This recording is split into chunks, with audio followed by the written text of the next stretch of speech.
جی السلام علیکم، میں ہوں نظر عباس لندن سے۔ سر گزشتہ کی طرح ابھی بھی پہلے کی طرح 27ویں آئینی ترمیم جو ہے وہ بڑی ہاٹ ٹاپک ہے۔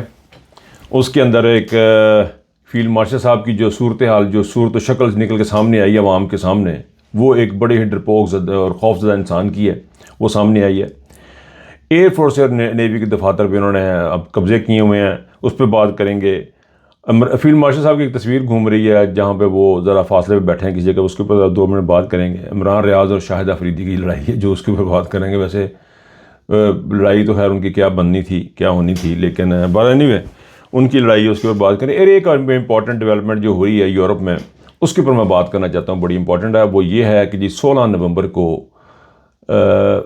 اتوار والے دن برسلز میں ایک بڑا کنونشن ہونے جا رہا ہے، اور یہ ابابیل نامی تنظیم ہے اوورسیز پاکستانیوں کی، جس میں مجھے بھی اعزاز حاصل ہوگا کہ یوں کہہ لیں کہ نوجوانوں کے ساتھ کھڑے ہو کے بات کرنے کا موقع ملے گا۔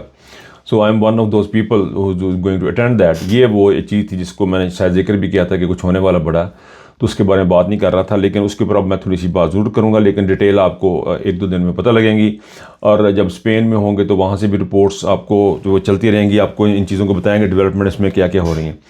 اچھا جی، سٹارٹ کرتے ہیں 27ویں آئینی ترمیم سے۔ 27ویں آئینی ترمیم جو ہے، اس کو فوجی آئینی ترمیم بھی کہا جاتا ہے۔ یہ ایک کلپ ہے جو وائرل ہوا ہے، اس میں وہ جو بندہ بات کر رہا ہے وہ کہتا ہے جی فوجی آئینی ترمیم۔ آج ہم 27ویں آئینی ترمیم پر بحث کر رہے ہیں۔ یہ دیکھیں سچ جو ہے وہ نکل گیا ان کے منہ سے کہ یہ فوجی آئینی ترمیم تھی، جس کے تحت انہوں نے سارا کچھ برباد کر دیا۔ پارلیمنٹ آپ کی جو ہے اس کا اچھا، پارلیمنٹ اپنے گلے میں خود پھندا ڈالا۔ میں نے پہلے عرض کی ہے نا، سونے چاندی کے جو جوہرات کے پھندے ہیں نا، اپنے گلوں میں ڈال لیے ہیں۔ اب ان کو یہ لگ رہا ہے کہ اب ہم کبھی بھی، یہ ان کو باور کرایا گیا ہے کہ آنے والا ہر جرنیل جو ہے وہ ایک پراپر بے غیرت انسان ہوگا۔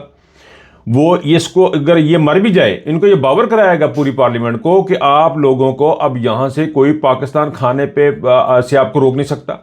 پاکستان آپ جتنا دل کرتا آپ کھائیں، آپ پاکستان کے جتنا مرضی خون نچوڑیں، آپ کو کوئی کچھ نہیں کہے گا۔ آپ اگر عاصم منیر کو بنا دیں گے تو عاصم منیر کے مرنے کے بعد جتنے بھی آئیں گے وہ آپ کو تحفظ دیں گے، وہ اتنے ہی بغیرت ہوں گے، اتنے ہی گئے گزرے ہوں گے جتنے ہمارے عاصم منیر صاحب، فیلڈ مارشل صاحب ہیں۔ جو شکل ان کی سامنے آئی ہے وہ بڑی ہی گھنونی اور بڑی ہی خوفزدہ قسم کی شخصیت ہے یہ عاصم منیر صاحب۔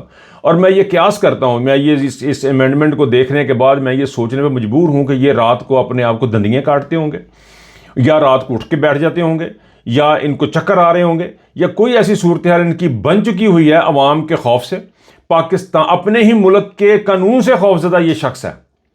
یہ جس شخص کا جو کہ پروٹیکٹر تھا، جس کو محافظ بننا تھا اپنے ملک کا، اپنے آئین کا، اپنے قانون کا، اس نے محافظ بننا تھا، جس نے قسم اٹھائی تھی کہ پاکستان کی نظریاتی اور جغرافیائی حدود کی حفاظت کروں گا۔ نظریاتی اور جغرافیائی حدود، یہ نظریاتی جو حدود ہیں وہ ختم کیا جا رہا ہے۔ علامہ اقبال کا اور قائد اعظم کا جو ویژن تھا اس کو ملیا میٹ کیا گیا اس شخص نے، اور یہ ایک نہایت ہی بزدل اور نہایت ہی کننگ قسم کی شخصیت بن کے آپ کے سامنے آیا ہے، اور یہ باور کرایا گیا ہے، یہ بتایا ہے کہ تمام کے تمام جو کور کمانڈر پاکستان کے ہیں وہ اسی طرح کے ہوں گے، وہ تمام کے تمام اسی طرح کے ہیں، اور پاکستان کے الف سے لے کے بے تک فوجی سارے کے سارے اس طرح کے۔ میں نے کل بھی عرض کی، کل بھی میں نے بات کی تھی کہ میرے ایک دوست سے بات ہو رہی تھی، یہ میرے لفظ نہیں دوست کے لفظ ہیں، وہ کہتا ہے کہ جی یہ سارے ایکو جین ہیں، یہ سارے ایکو جین ہیں، انہوں نے سارے نے اپنے اپنے کھابے لگے ہیں، یہ سارے ایکو جین ہیں۔ یہ وہ پاکستان کو خون چوسنے کے اور ہمیں کچھ کہا نہ جائے اس کے اوپر نے دستخط کیے۔ استثناء ایک لفظ ہے جی، استثناء، ہر بندہ مانگ رہا ہے استثناء، ڈی پی او بھی مانگے گا، ایس ایچ او بھی مانگے گا، استثناء مجھے کوئی پوچھ نہیں سکتا، اور یہ دیں گے ہر ایک کو کہ تمہیں کوئی پوچھ نہیں سکے گا، تم جو مرضی کرو تمہیں کوئی پوچھ نہیں سکے گا۔ دنیا کا یہ واحد ملک ہوگا جس میں ہر بندے کو استثناء ہوگا۔ پریزیڈنٹ بھی نہیں پوچھ سکتے تسی کسی نو، پرائم منسٹر نے بھی نہیں پوچھ سکتے تسی، چیف مارشل ایڈمنسٹریٹر نے بھی پوچھ سکتے تسی، تو اب کسی کو پوچھ نہیں سکتے۔ یعنی آپ جس کو مرضی ماریں، تباہ کریں، برباد کریں، آپ کو کوئی پوچھ نہیں سکے گا۔ یہ ایک صورت نکل کے ہمارے سامنے آئی ہے چیف آف آرمی اسٹاف صاحب کی۔ چیف مارشل ایڈمنسٹریٹر ہے نا جی، پیچھے بیٹھ کے جو یہ سارا کچھ کر رہے ہیں وہ وہی ہیں، اور بڑی ہی بزدل، یعنی اس قوم، وہ انہوں نے وہ بات از مرگ والی جو پہلے بات کی تھی، یعنی اس کے ایسا کوئی قانون بنا دیتے کہ مرنے کے بعد فرشتے آپ کو جو ہے نا سوال جواب نہ کر سکیں، اس قسم کا کوئی ہونا چاہیے تھا۔ بہرحال وہ ہو سکتا ہے اس کے اوپر کام کر رہا ہو، اور کمیٹی جو ہے وہ اس پہ بیٹھی ہو GHQ میں, کوئی ایسے قوانین آئیں کہ فرشتے بھی جب جو نا وہ بے بس ہو جائیں, ان کے آگے کوئی جواب نہ دے سکے. فیلڈ مارشل صاحب کی تصویر ہے ساری, ان کو دور بٹھایا ہوا ہے. اور میں نے پہلے تو مجھے یہ سمجھ نہیں آتی کہ لین کی جاندہ ہر جگہ دیں, کون سی ایسی چیز ہے اس بندے کے پاس کہ ہر میٹنگ میں ضرور بیٹھنا تھا. اس کا صرف یہ ہے کہ وہ شہباز شریف کے اوپر ٹرسٹ نہیں کرتے, اس کو چند لمحے کے لیے کہ بھی اکیلا چھوڑنے کا وہ تیار نہیں ہے. مجھے یقین ہے کہ یہ باتھ روم میں بھی اسی ایسے ہی ہوتا ہوگا, باہر دروازے پہ بندہ بیٹھا ہوگا, اتوں کے تو گل نہ کر رہے, فون لے لیتے ہیں شہباز شریف سے. میرا خیال ہے کہ جب وہ باتھ روم میں جاتا ہے کہ وہاں سے کسی کو میسج نہ کر دے اس برے طریقے سے. یعنی عجیب و غریب ہی ہے, ہر جگہ یہ بندہ پہنچ جاتا ہے. اس ایسی تصاویر ریلیز کا وہ بتاتے, یعنی پتہ نہیں وہ جو بیٹھا بڑا کوئی امپورٹنٹ بندہ ہے اندر شہباز شریف ہے, بڑا کوئی خاص آدمی ہے, اس لیے اس کو ذرا تھوڑا سا دور بیٹھا ہوا ہے. یہ بتاتا ہے کہ یہ ایک مظلوم آدمی ہے, یہ بتاتے ہیں کہ یہ ایک بس ایم ہے, یہ ایم جس نے ملازم رکھا ہوا ہے. بہرحال بڑی عجیب و غریب تصویر تھی وہ بھی, اس کے بندہ کیا کہ. اچھا جی, یہ جو 27ویں آئینی ترمیم میں ایک بات میں کرنی میں بھول گیا, میں نوٹس پہ میری ابھی نظر پڑی, معذرت اس کے لیے. پاکستان کے اندر جو افواج ہیں ان کا دیکھیں کیا سٹرکچر بنایا. آپ کے پاس ایک عہدہ تھا chief of joint staff, Sahir Shamshad صاحب تھے, 3 افواج کے اوپر بیٹھے تھے. کل پر اس میں ایک بندے, اب یہ کہا جا رہا ہے کہ جی یہ اس کو ماڈرنائز کیا گیا ہے اور پتہ نہیں کیا کیا گیا ہے, اور یہ ماڈرنائز دیکھیں 3 مسلح افواج کے اوپر ایک بندہ بیٹھا تھا, اس کے پاس وہ طاقتیں تھیں نہیں. آرمی چیف صاحب کے بس کس حساب میں تھی, کس کھاتے میں تھیں, یہ سارا کچھ وہ کرتے ہیں مارشل وہ لگاتے ہیں. آرمی چیف کبھی نہیں سنا نیول چیف نے مارشل لگا دیا یا ایئر فورس کے چیف نے مارشل لگا دیا, یہی آ کے لگاتا ہے. بس سمپل طریقے سے آپ کو بتا رہا ہوں, ٹیکنیکلٹیز میں بالکل نہیں جا رہا. یہ آلریڈی ایک جوائنٹ چیف آف سٹاف ہوتا تھا, وہی ان کو جو ان کے ساتھ جو معاملات طے کرتے تھے, جس طرح بھی آپ کی وار کی یا جنگی حکمت عملیاں ہیں یا جو بھی آپ نے آپریشنز کرنے ہوتے ہیں, ان کے لیے یہ ڈپارٹمنٹ تھا. اور یہ ایک عہدہ تھا جوائنٹ چیف آف سٹاف کا, اس کو ختم کر دیا. اور ایک طرف دیکھیں تکڑی میں جب آپ وزن رکھیں گے تو تمام نیچے بندے برابر ہیں, ان کے اوپر ایک بندہ بیٹھا ہے اور تمام لوگوں کو چلا رہا ہے. اب کیا ہو گیا, انہوں فارغ کر دیتا ہے سارا. اب تکڑی یوں ہو گئی ہے, یعنی وہ آرمی چیف کی طرف وزن چلا گیا. یہ 2 جو آرمی نیوی اور اس کے ہیں وہ ہلکے ہلکے ہو گئے, وہ اس کے نیچے آ گئے ہیں. یعنی یہ کس قسم کا انہوں نے ڈیولپمنٹ میں یہ انہوں نے عہدہ چینج کر کے کس قسم کا بیلنس کرنے کی کوشش کی ہے, جو کہ کم از کم میری تو سمجھ سے بالا تر ہے. اور اس کو جسٹیفائڈ کیا جا رہا ہے کہ آرمی کے آنے والے تقاضوں کے مطابق اس کو کیا گیا, آنے والے پتہ نہیں کی کرنا نہ آنے والے. یعنی یہ اب آرمی چیف اور نیول, یہ تو لگتا ہے ان کے دفتروں پہ قبضہ کرنے ہیں اور ان کو سزا دیا کہ جہاز کیوں مارے, اس قسم کی باتیں بھی سننے میں آ رہی ہیں. یہ سارا کچھ ہو رہا ہے, تو یہ اس کی طرف اشارہ لگتا ہے مجھے تو ان کا. اچھا جی, عمران ریاض کی اور شاہد افریدی کی لڑائی ہوگی. دیکھیں ساری دنیا جانتی شاہد افریدی کیا ہے. میں زیادہ بات نہیں کروں گا, اتنا کہوں گا کہ شاہد افریدی کو بیٹھ کے سوچنا چاہیے کہ بھائی تم کر کیا رہے ہو, تم ہو کیا, کس کے ساتھ تم لڑ رہے ہو.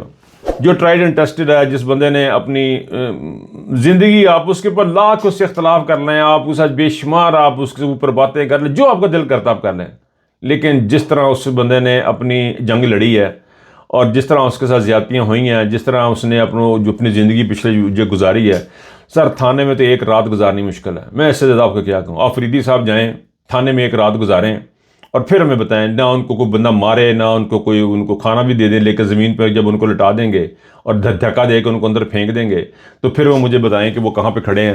یہ باتیں کرنی بڑی آسان ہوتی ہیں, وہ ادھر سے ادھر چلا گیا اور ادھر سے ادھر چلا گیا. دنیا جہان کی ان کی باتیں جو ہے نا وہ خدا کی پناہ ہی ہیں ان لوگوں کی. شاہد افریدی صاحب کو شرم آنی چاہیے, حیا آنی چاہیے کہ آپ if you don't stand for some thing you fall for every thing. 1000 دفعہ میں نے یہ بات کی ہے, لیکن بھائی جان آپ کھڑے نہیں ہو سکتے تو کم از کم اس قسم کی باتیں تو نہ کریں. اچھا جی, ابابیل نامی تنظیم لانچ کی گئی ہے. اس کے اوپر کافی سارا کام ہوا. یہ نان پولیٹیکل قسم کی یہ تنظیم ہے. اس تنظیم کو تمام کے تمام سوشل میڈیا جو اس وقت موجود ہے, خاص طور پہ ٹک ٹاک اور یوٹیوب اور تمام لوگ جو ہیں اس کی بھرپور حمایت حاصل ہے. اس کے اغراض و مقاصد جو ہیں وہ تو اب وہ خود ہی بتائیں گے, لیکن میں نے جو چیز ایک جو نوٹ کی ہے وہ یہ ہے کہ یہ جو تنظیم کے وجود میں آنے کی وجہ یہ ہے کہ ایک کاپس کو بھی, جس کو میں بنا رہا تھا, کاپس بھی تھی, سینٹر آف پاکستان اسٹڈیز ہم نے بنائی یہاں پہ UK میں. یہ جو بنی ہے اس کی وجوہات کیا بنی ہیں؟ اس کی وجوہات یہ بنی ہیں جی کہ میری جو تھی اس میں یہ بوا تھا یہ کہ مجھے پروفیسر ڈاکٹر علوی صاحب نے, ایکس پریزیڈنٹ پاکستان, ان سے جب میری بات ہوئی, پھر میری شہزاد اکبر صاحب سے بات ہوئی, بہت سے لوگوں سے جو پاکستان کی پالیٹکس سے متعلقہ ہیں ان لوگوں سے جب بات چیت ہوئی تو ان سے یہ پہ پہنچے کہ ہماری جو اوورسیز کی جو چیپٹرز ہیں وہ ٹھیک طریقے سے کام نہیں کر رہے ہیں. میں ان کی کام کرنے پہ شک نہیں کرنا چاہتا. مجھے پتا انہوں نے بڑی محنت کی ہے پروٹیسٹ ارینج کرنے میں نے بھی کی ہیں, تو بہت ساری محنت, بہت سارا روپیہ پیسہ, بہت ساری چیزیں اس میں انوالو ہوتی ہیں. لیکن پرابلم یہ ہے جی کہ اگر آپ وزن غلط طریقے سے اٹھائیں گے تو آپ اپنی کمر توڑ لیں گے. آپ تو ٹھیک طریقے سے اٹھانا تھا. اور جو کام یہاں پہ پارلیمنٹ میں ہونا تھا, یو کے کی پارلیمنٹ بہت امپورٹنٹ تھی, اس میں ہونا تھا, وہ نہیں ہو سکا. اور اسی طرح سے یورپ میں بھی ہوا. اور اسی طرح کا جو اثر ہے وہ سوشل میڈیا نے لیا. سوشل میڈیا بہت زیادہ ڈسٹرب تھا اس بنا پہ. بہت سارے لوگ جیسے ان کے دماغوں میں خیال تھے کہ ہم یہ نکل نہیں پا رہے اور چیزیں نہیں ہو رہی, اور بہت یہ دیر سے یہ بات چل رہی تھی کہ پلیٹ فارم ہونا چاہیے. اب انہوں نے ابابیل کے نام سے جو پلیٹ فارم لانچ کیا, اس پلیٹ فارم کے خد و خال جو ہے وہ آہستہ آہستہ وہ خود بتانا پسند کریں گے. میں اس میں ڈیٹیل میں نہیں جانا چاہتا, لیکن یہ ہے کہ it is a very positive attitude ہے. کوئی تو کچھ تو لوگ آپ دیکھیں, امریکہ میں اگر آپ دیکھیں تو پاک پیک نے بہت کام کیا ہے. وہاں پہ پی ٹی آئی نے اتنا کام نہیں کیا جتنا پاک پیک نے کام کیا. تو یہ تنظیمیں جو ہیں یہ جتنی بھی ہوں اتنی کم ہیں, یہ بلکہ کم ہو تو زیادہ اچھا ہے, لیکن چونکہ کچھ ایسی ہوتی ہے. لیکن ہر بندہ کام کر رہا ہے. لیکن ان کا جو میں نے ان کو دیکھا, جو میں نے سمجھی ہے نا جو چیز, اس میں سے ایک تو یہ ہے کہ وہ سارے کے سارے نوجوان ہیں, اور مجھے ان کی بڑی مہربانی ہے کہ وہ مجھے ایز اے بزرگ لے لیتے ہیں, اور وہ میرے ساتھ شیئر بھی چیزیں کر لیتے ہیں, اور بات چیت بھی ہوتی رہتی ہے ان لوگوں کے ساتھ. They are very enthusiastic. اور میں آپ کو ایک بات کی یقین دلاتا ہوں, یقین کیجئے, یہ وہ گروپ ہے, یہ وہ لوگ ہیں جن پہ میں آنکھیں بند کر کے پاکستان کے معاملے میں, پاکستان کے آئین اور قانون کے معاملے میں آنکھیں بند کر کے ایز اے بزرگ ٹرسٹ کر سکتا ہوں کہ یہ وہ بچے ہیں جو آنے والے دنوں میں, آنے والے وقت میں پاکستان کا مستقبل بنیں گے. ان کو کچھ بتانے کی ضرورت نہیں ہے.